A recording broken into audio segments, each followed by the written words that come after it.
All right, guys, what's going on? Welcome back to Top Line. It's your boy Chris, and well, ladies and gentlemen, hope everybody's having a great. Did I say great? I mean great. If I didn't say great, having a great Tuesday, baby. Hope everybody's having a great Tuesday, man. Hey, so real quick, man. Breaking news, breaking news. The Dallas Cowboys have signed defensive tackle Osa Odighizuwa. Y'all know what I'm talking about. Just signed to a 4-year, 80 million dollar deal. 20 million of that is signing bonus. Excuse me. Yeah, 4 million, 20 million of that is a signing bonus. 58 million guaranteed.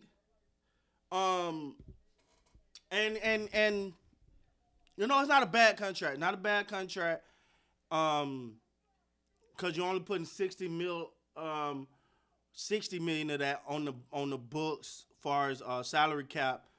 Because 20 million of that is obviously a signing bonus. So you take that 60 divided over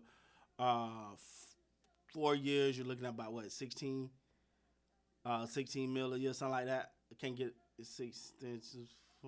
28. Yeah, about. So whatever.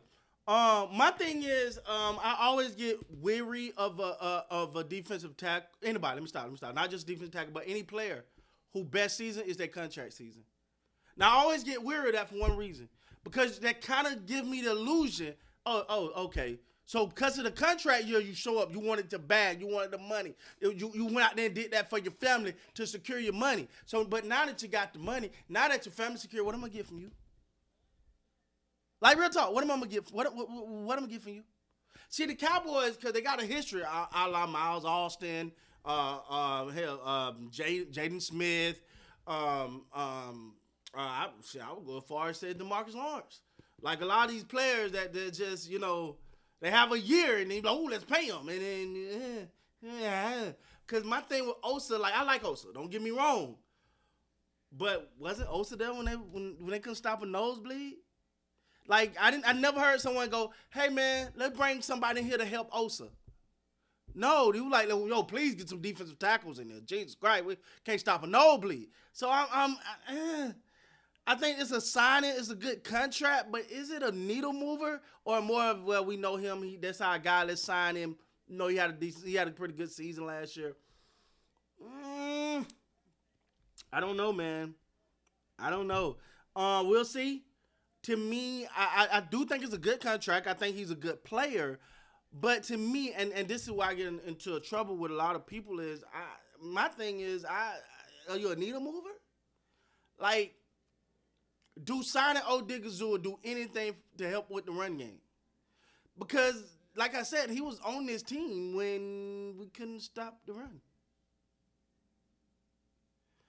Now he flashed and had a couple. He had like 4.5 sacks this past season. Cool, great. But that's not going to be your calling card. You're not going to be getting sacks. That's not your thing.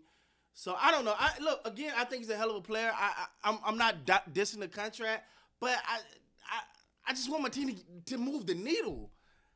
To me, the needle don't move after this contract signing. the needle don't go, oh, no, you don't. No one went into the offseason going, man, I really hope we sign Odighizuwa.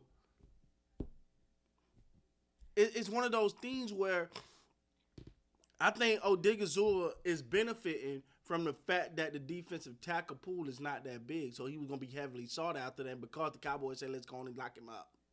But it's like the quarterbacks that be drafted early just because ain't that many quarterbacks, so somebody hoping they find a diamond in the rough. But these quarterbacks undeserved. Trey Lance, they get drafted the number 3 overall pick, and then you think, and just because the pool ain't that big, right? I will say, man. I think he's a good piece. He's not, to me, he's not, he'll make some plays, what you want from your defensive tackle. My whole thing is holding that line, because he's been in there when they got pushed around. And I just need him to be able to hold the line. We got to get another defense. I don't think he's enough on that line. So you got to at least get another defensive tackle. And this is what scares me with the Cowboys. When they pay someone, they give them the money, they feel like, okay, that position is locked up. And we all know that's just not the case, right? Like, that's just not the case. A lot of time the Cowboys pay someone, they be like, oh, we don't need another receiver. We pay CD Lamb. We good now. We don't need another defensive tackle. Pay Odighizuwa. Good now. No. It's not how this works. You got to put pieces around this team.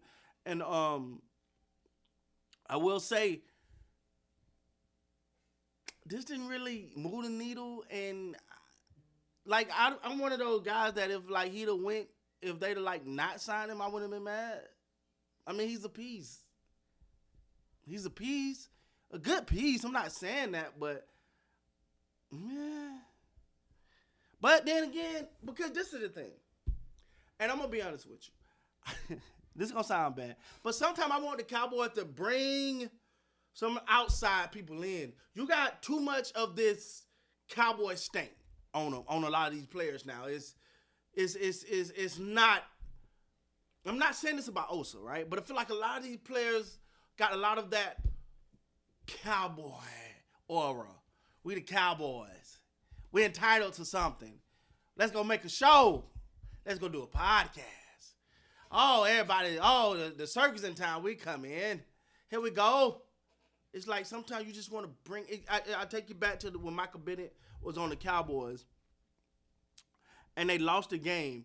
And he was in the locker room yelling and screaming at the players and all of that. And my question was, why is he the only one in there yelling and screaming? Why is he the only one mad that they lost the game? That's because he didn't have that Cowboy stink on him. He hadn't been there long enough for them to be like, okay, well, it's cool. Like, he wanted to win. Like, sometimes I just think that you got to bring in some fresh blood, man. Now, I don't know. Look, I'm not poo-pooing the deal. I'm not. I think he's a good piece. I think he's a solid piece. He did have his best season last year, but not by far though. So it wasn't like, oh, it was his contract year and his number just boom out the roof. Nah, it was kind of consistent. Even though this was his most tackles, his most sacks, 4.5. I think 47 tackles. A forced fumble. So he did have a good season as a defensive tackle. But when I think of defensive tackle, I think more of stopping the run. Now, they did do better second half of the season with stopping the run. We'll see how all that plays out. But, hey, he got a deal. I'm not mad about it. I'm not ishing on it or nothing like that. I just feel like I just don't move the needle for me. That's all I'm saying. With that being said, guys, please like, comment, subscribe to the channel. Till next time, man, you guys be great.